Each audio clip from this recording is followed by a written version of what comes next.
How have your attitude to Russia been changing through years? Ooh, man. I grew up hating Russia. I was a child of the Cold War, and I would watch Rocky and Bullwinkle, and I would see Natasha and Boris and think, what evil people. I remember an uncle who served in the Army bought me T-shirts as a kid, and one was they're propaganda T-shirts. One was better dead than red, and kill a commie for mommy. To me, that has always, Russia has been lifted up as an enemy of America. I mean, if you go look at the Rocky films with Ivan Drago, he killed Apollo Creed, right? And so now we got to root for Rocky to beat the Russian. And I mean, it even continues on today, I think, if you look at CW's Arrow, a show that I like to watch, and they show, you know, your image of Russia is Bratva.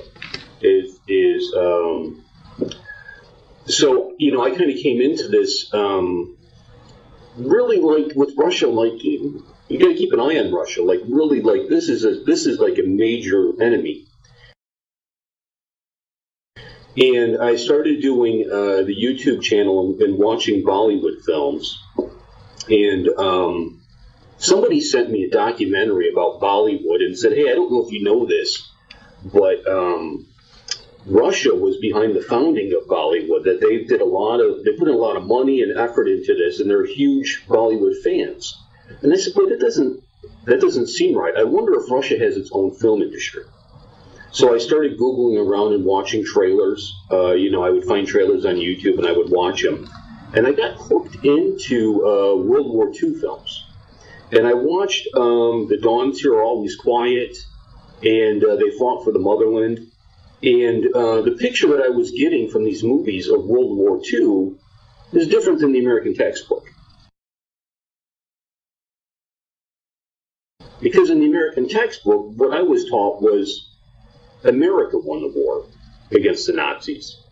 Russia was there to help, kind of, but it was us. And you start seeing these things portrayed in the films, and you're thinking, I'm like, wait a minute, this is completely different. Like, how did this happen?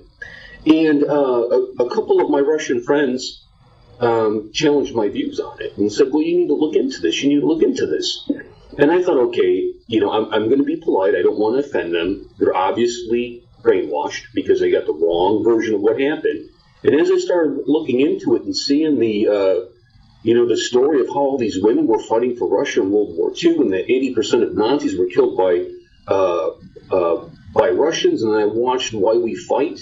That was a documentary done by the American who did have a wonderful, It's a Wonderful Life, which is one of my favorite films of all time. And he went through and showed the battle and how it went and how Russia drew Nazi Germany into Russia and defeated them. I mean, if it wasn't for the 27 million Russians that gave their lives, I'd be speaking German. No. You know, and that's like a big deal, and people don't acknowledge that, and it makes me mad because what is right is right. So I guess I don't know if I answered your question or if I just talked in a big circle. I apologize if I just talked in a big circle. Crimea, boy, when it was annexed, America got this. Like I remember President Obama just losing his mind, and Kerry running around saying, "What, you know, we need to fight." And when it happened, I was just like, "See, that's Russia." I tell you. And when I watched Crimea, Away Home or to the Motherland, it was. I just did a video on it. I watched the documentary. I listened to Putin talk, and he seemed really sincere, you know, and the story that he told and how he told it, and I think, like,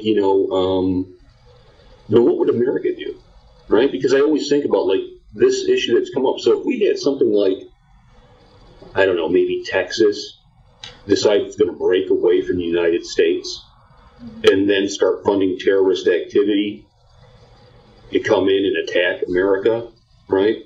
I'm pretty sure America would roll troops in and take Texas back over to stop it.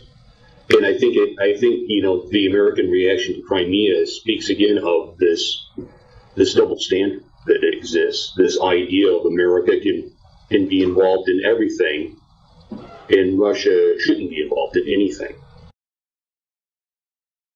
Oh, absolutely, it's not going to weaken, because I think Russia-phobia is good business for American politics, right? Because I think instead of coming out and saying we kind of had some imperialistic leanings, right, to go do, America seems to want to be involved in everything, and I don't agree with that position.